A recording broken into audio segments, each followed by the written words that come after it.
Some numbers are just facts of life, right? We learn them when we're kids, and they just stick. The speed of light, the boiling point of water, and right up there's another number we all think we know like the back of our hand. Go on, I bet you know it. What's the number that just popped into your head? There it is, 98.6 degrees Fahrenheit, or, if you prefer, a neat and tidy 37 degrees Celsius. For more than 150 years, that has been the gold standard. It's the magic number that tells your doctor if you're healthy or if something's wrong. But what if that number, that fundamental piece of medical knowledge that we all take for granted, is actually out of date? Because, as it turns out, the real story of our body temperature is way more fascinating and, frankly, more surprising than you'd ever guess. So, to really get this, we have to travel back in time, back to the 1800s, to meet a German physician who was, honestly, a data science pioneer way before his time. His name was Karl Wunderlich, and what he did was absolutely monumental. Get this. Using these old-school mercury thermometers, some of them were a foot long and took like 20 minutes to get a reading, he and his team gathered over 1 million temperature measurements. This was big data before anyone even knew what big data was. And from all that data, he gave us so much more than just the famous 98.6 average. He gave us a really rich picture.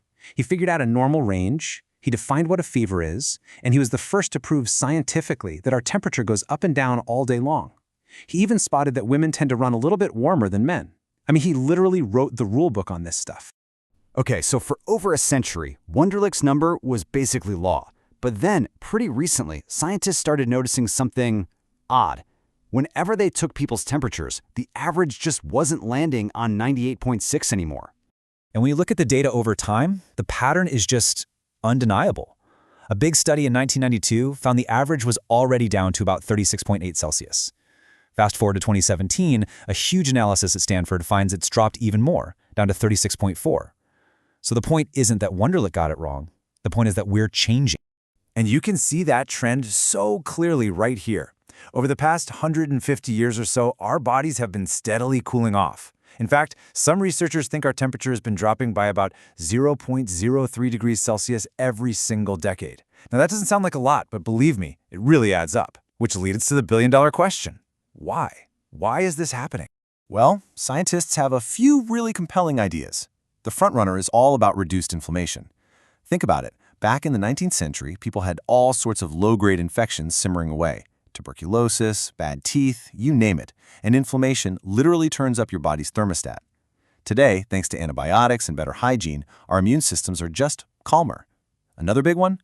Air conditioning and central heating.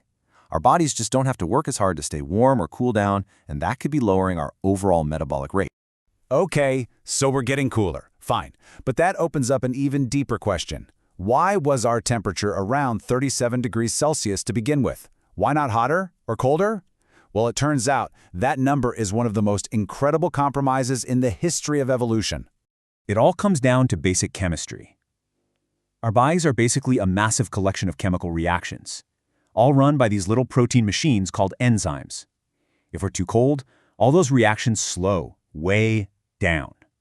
Too slow for a big-brain, fast-moving creature like us. But if we get too hot, our enzymes literally start to cook, to fall apart. It's called denaturing, and they just stop working. So 37 degrees, that's the perfect sweet spot.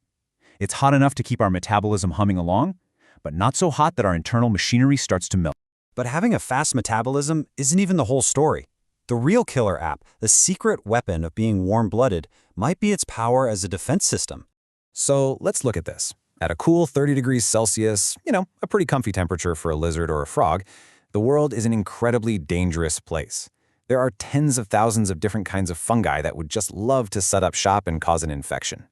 Now check out what a difference just 7 degrees makes. At our internal temperature of 37 degrees, we create what scientists have this amazing name for, a thermal exclusion zone. The huge majority of those fungi just can't take the heat. We've essentially filtered out almost all of them, dropping the number of potential threats from tens of thousands down to just a few hundred. Our own body heat is a shield. And this isn't just a happy accident. It's a mathematical rule. A researcher named Arturo Casadevall figured this out. He found that for every single degree Celsius you raise a body's temperature, you wipe out about 6% of the fungal species that can infect it. Our warmth isn't just for comfort, it is a calculated evolutionary weapon. So here's the deal, the ultimate trade-off. Staying this warm is incredibly expensive. It burns a ton of calories. It even puts our DNA under constant stress, causing thousands of little bits of damage every single day. But the upside, a fast metabolism and a powerful fortress against the world full of fungus, was totally worth the price. 37 degrees was the perfect balance point for survival. For millions of years, this internal furnace has been one of our greatest strengths. But now, an external force is starting to threaten that ancient defense system, our warming planet. See, the power of our thermal shield all depends on the temperature gap between our bodies and the world around us. And as the planet gets hotter, that gap is shrinking. Fungi that used to be stuck in cooler places are now being forced to adapt to survive in warmer climates. In a very real way, the outside world is training them to withstand the kind of heat they'd find inside us. And this is giving rise to a new type of threat, thermotolerant pathogens. And this isn't theoretical. We're seeing it happen now. Candida auris is a superbug yeast that has popped up all over the world in just the last 10 years. And a leading theory is that it evolved to handle warmer temperatures out in the environment, which essentially pre-adapted it to thrive inside our 37-degree bodies. It's a perfect and pretty scary example of our ancient defense being put to the test. So, isn't that fascinating? At the exact same time our own bodies seem to be cooling down, the world outside is heating up, putting pressure on the very biological shield that helped mammals dominate the planet in the first place. The story of 98.6 isn't just about a number being a little off. It's about a dynamic, shifting relationship between us and our environment.